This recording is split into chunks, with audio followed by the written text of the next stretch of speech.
I speak 7 languages. And as soon as people find out about that, what I'm most often asked, other than for my phone number, is how did you do it? How did you go about learning all these different languages? Well, today I'm going to share with you some answers. So my phone number is 212. I'm just kidding. See, I was raised as a polyglot. And by the time I turned 18, I could speak already 4 different languages. And then, for the subsequent 3 years, I learned 3 additional languages. And it's about those 3 years that I want to talk about. Because my language acquisition process was very different from that of my peers. In that it was never this stressful, strenuous, difficult, seemingly impossible task, but rather something enjoyable, fun, exciting. I loved it, every single moment of it. And I want to share with you what was it that made it so special? See, I did have a head start in that I did have these 4 languages that I spoke ahead of time.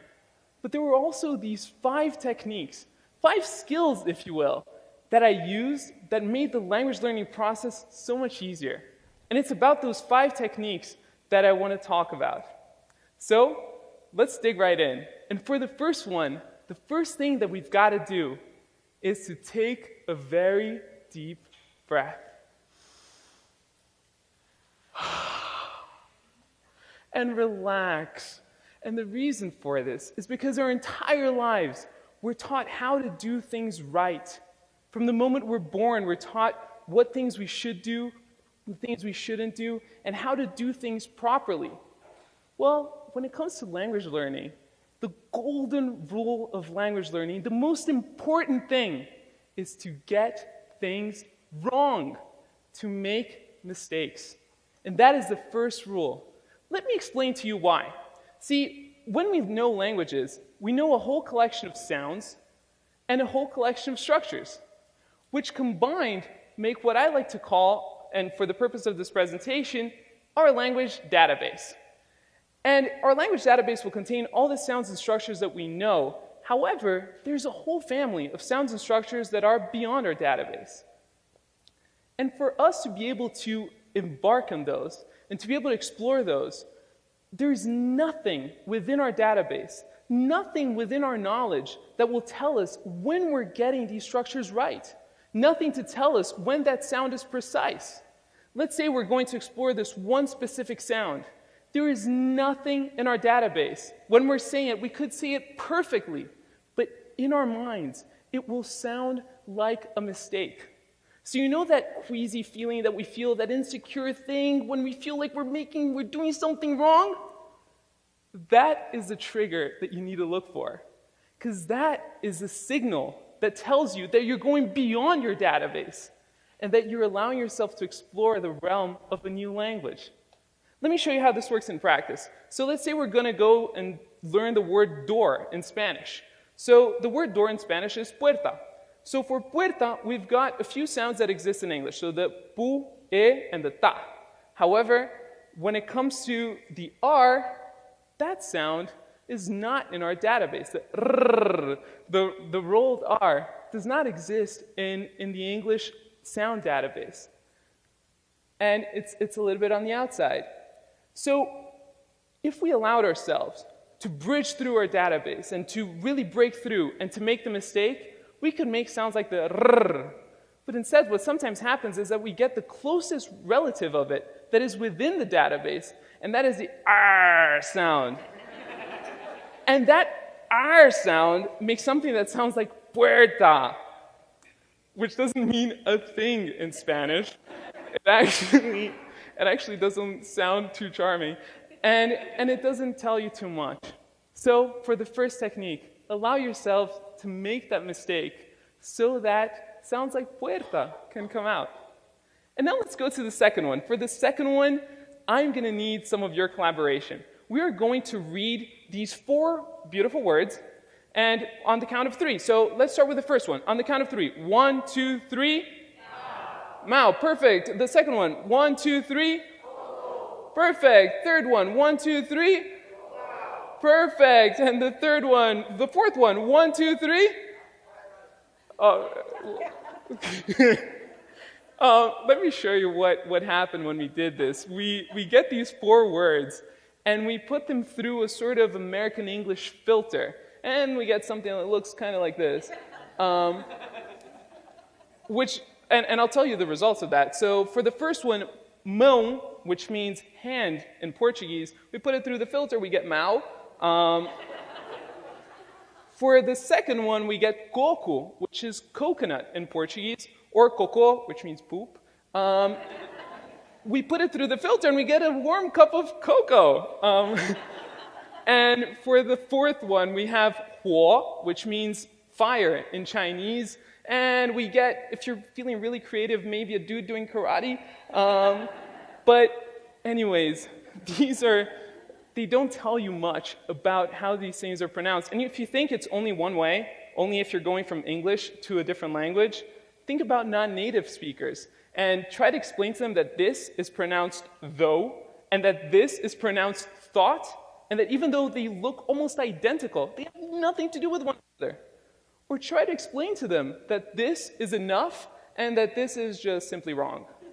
See, there is nothing useful about using that foreign alphabet when you're trying to learn the language. Why? Because it will give you wrong signals. So what is the second technique? Scrap it.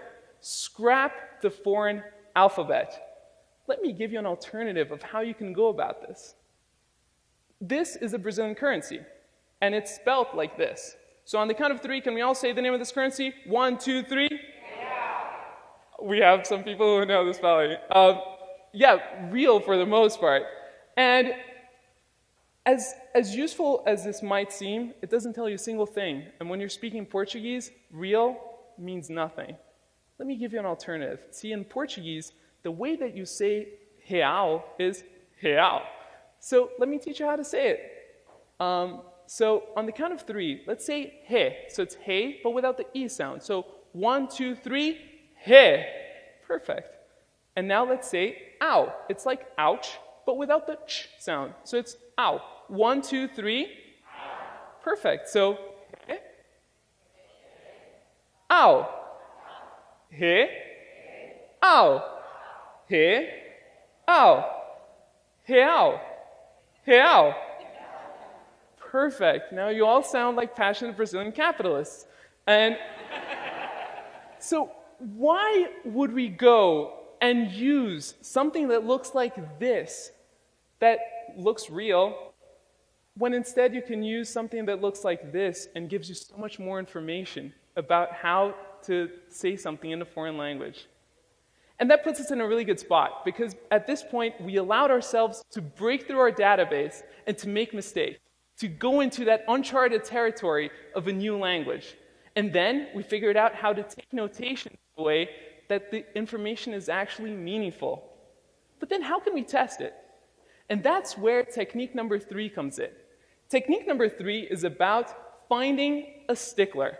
So finding someone who's detail-oriented and who won't let you get away with the mistakes.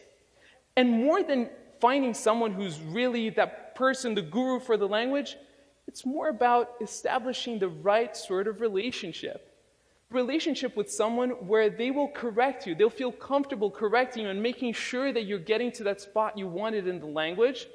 But at the same time, someone who will encourage you to get things wrong and to make those mistakes in the first place. And sticklers could be your teacher, it could be your tutor, it could be a friend, it could be someone on Skype or Craigslist. It doesn't matter. You can find sticklers all over the place, and with technology, it becomes a lot easier to find them. And then it's time to practice. And for practicing, we've got the 4th technique. See, I always thought I had this thing that was a little bit of a Sid craziness that I did, and then I realized how useful it was.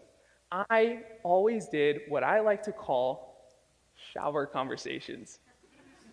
And shower conversations are exactly what they sound like. When I was learning a new language, I would stay in the shower for a few minutes, and I remember having all these discussions. I remember when I was learning Chinese, and I would haggle and try to get 2 yuan more to get that wonderful dumpling and getting the discount. Or I would go to Roma, and I would ask for directions to the best piazza.